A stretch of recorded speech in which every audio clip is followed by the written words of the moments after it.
Okay, so where were we? I think we were on the process of creating a sandbox for opening the discussions on the collective unconscious, the subconscious. But another line of thought in terms of synchronicity and dreams, dream incubation, also has me fascinated. And I saw a video now from a young girl who had a dream where she heard the voice of God say to her that his children must now get out of bed, type thing. And that places me back when I was a whistleblower at a organ of state and had lots of stress. And I also, at one night, the voice of God spoke to me. And it was exactly 12 o'clock the evening or morning, 0000 a.m. And the voice said, I don't remember if it was in English, I think, but something along the lines of, in exactly 9 days your dreams will have wings. And that's all I heard. And I got out of bed because, hello, that's signs of schizophrenia right there, hearing voices. And a cicada flew into the room. And I'd never seen one before. And I thought of that synchronicity of what that Gustav Jung told of, the golden scarab that flew in, and it was meaningful to the healing of that particular patient, and who also had a dream of a scarab. So I thought, well, this is funny. Let's Google it and see if there's synchronicity associated with cicada. And I found the very first video I found was a pastor that preached on how synchronicities is God's way of reaching us. And in his garden there was a cicada singing. And I thought, fuck me, that's pretty weird. What are the odds of that? So I decided, okay, fine, I'll open my Bible. And the first, and I Google around more on the cicada, and they breed every 13 years or every 17 years, prime numbers. I thought, okay, my favorite number has always been 17, so I'm going to flip the Bible open on the first verse 17 I get. So it falls open on Matthew 3 verse 17, where God speaks to his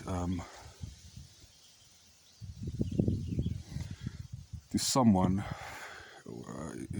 He says something along the lines of behold my son of whom I'm very proud, or something like that. I should just actually Google the verse. But it's again the voice of God. It's actually God speaking. I thought, well, okay, what are the odds of that? I've never seen a cicada before. They only come out every 13 or 17 years. It flies in.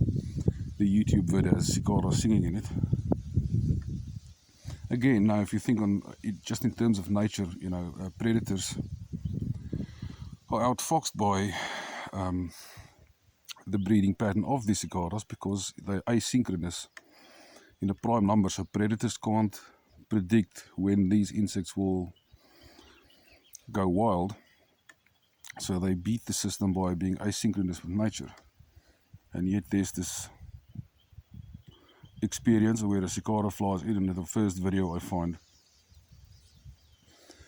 has a cicada in it, so the asynchronicity of it makes it almost, the odds are lower and lower type thing. It's very weird. And then I have the realization that whistleblowing is a bit like what the Christ had done, because he was anti-corruption and pissed off his Sanhedrin and was subsequently killed for it. And here's a voice of God saying to me, your dreams will have wings. And those exact 9 days later is when I get dismissed, get fired. But then everything falls into place and my life actually pans out pretty good. So that was incident number 1. This is going to be a long video, I can tell. Then a couple of years go by and I have a dream wherein the dream is layered and it's set as an instruction. I have to do things and then an event will happen.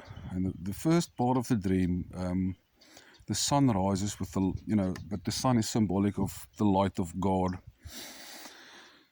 No, I actually tell it wrong now. My brother teases me, saying there's an old crook, because I get pissed off quickly when people are dishonest, so I don't like jokes like that when someone messes or mocks my honesty.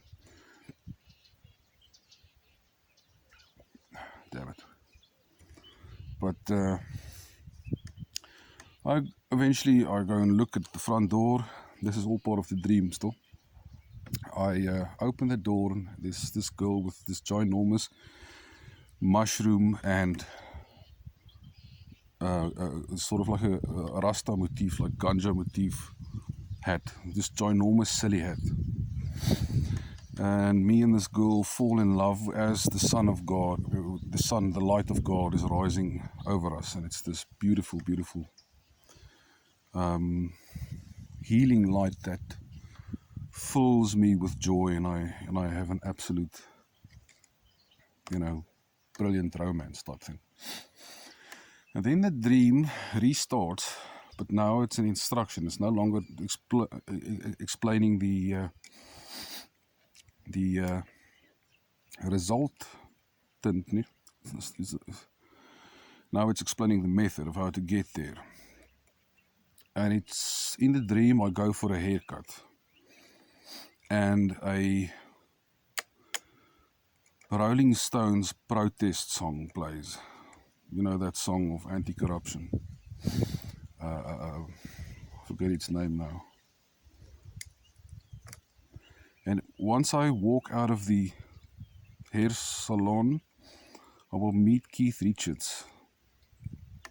And he wears a purple scarf as to indicate that really it's God that is disguised as Keith Richards.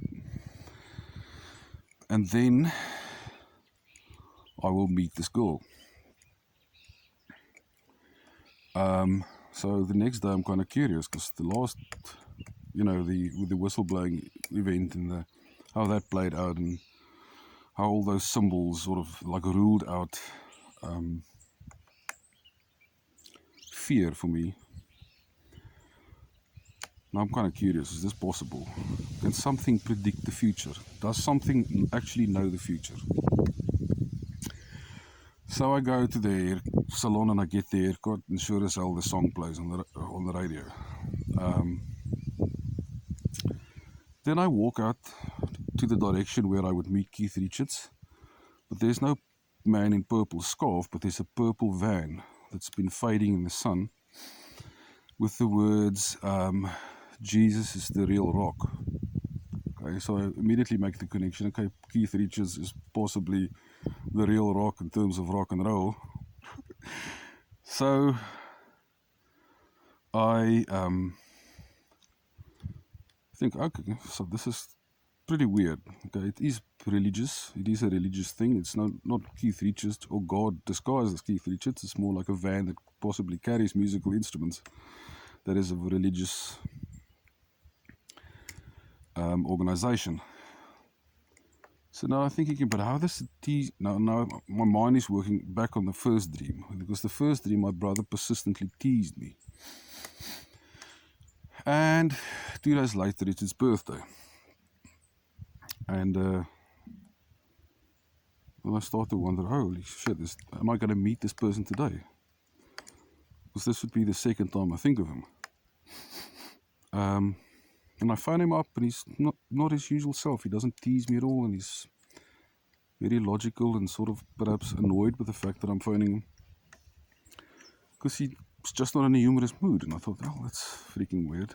That's the exact opposite of the dream. And then I thought, well, maybe I should just go out. And I go out and I meet this funny girl. We hit it off. And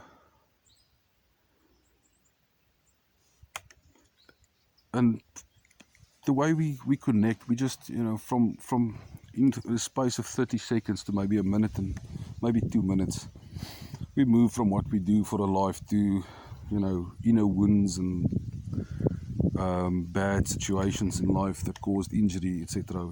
Just we don't mess about. We just start knowing each other intimately. And she offers me a mix of a mixture of product that she's making herself, I believe. That helps with the stress, autoimmune disorder issue that she has. And it's a mixture of mushrooms and, I'm guessing, psilocybin-based mushrooms and cannabis oil. I think nothing of it, and I just turn it down, thinking that it's going to floor me after the amount of wine I had. And I go home, and I think, well, what a nice girl. And I look up her Facebook profile, and there's this ginormous mushroom as the head of the profile. And I thought to myself, what are the odds of all of this? What are the odds of predicting something like that? A random puzzle. So there must be some kind of divine or supernatural intelligence that knows your future, who you're going to meet, what songs you're going to listen to,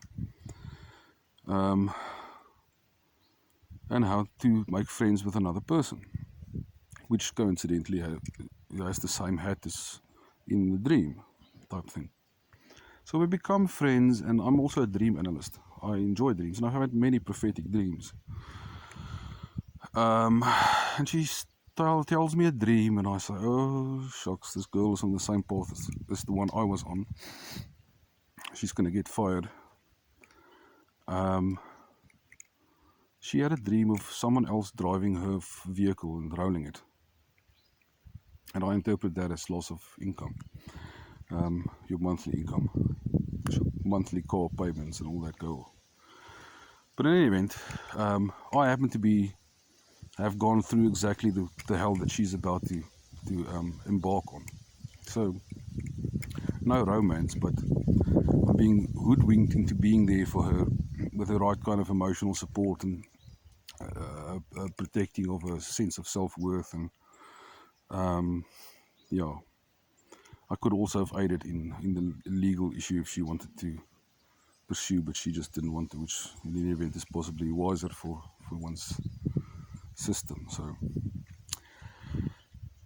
that whole scenario and all of that and other theories I've devised over prior interests in forming unified field theory and speculating over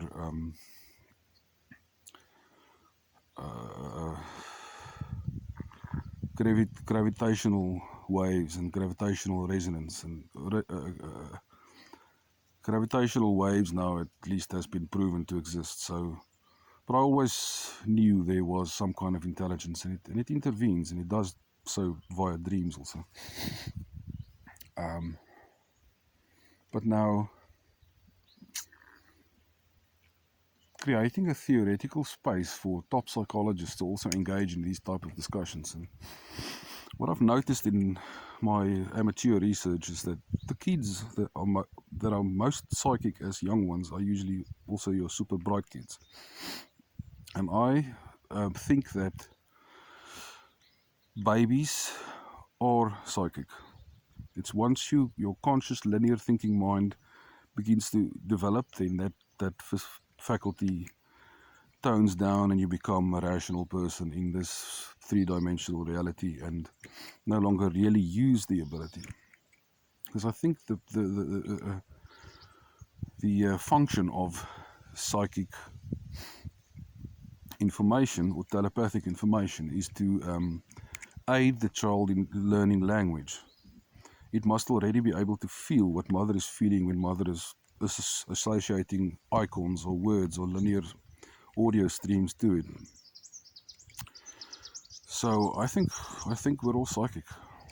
Well, deep down, at least, the younger brain, I'd say, the infant brain is definitely, in my view, psychic. I've had other experiences also that prove it to me, and I mean the internet's full of it, so do your own research, type thing. But anyway, I think it's Hannah Barnett. I'm gonna try and connect this video to yours, and then maybe you can do something with it, or maybe it has meaning to you. Maybe just validation, of your dream experience. And by the way, you're a good dream interpreter. Jumping out of bed is a good way to describe what the moral world need to do. I mean, people want to hide under their blankie and not face the horrors, and the abuse just continues, and the corruption continues, and the corrupt succeed, and the honest are being bullied out of society. So I'm with you there. So we need to push back, even if we only push back in theory, But there's enough evidence to indicate that there is a God, and that should scare the life out of them. Okay, cheers.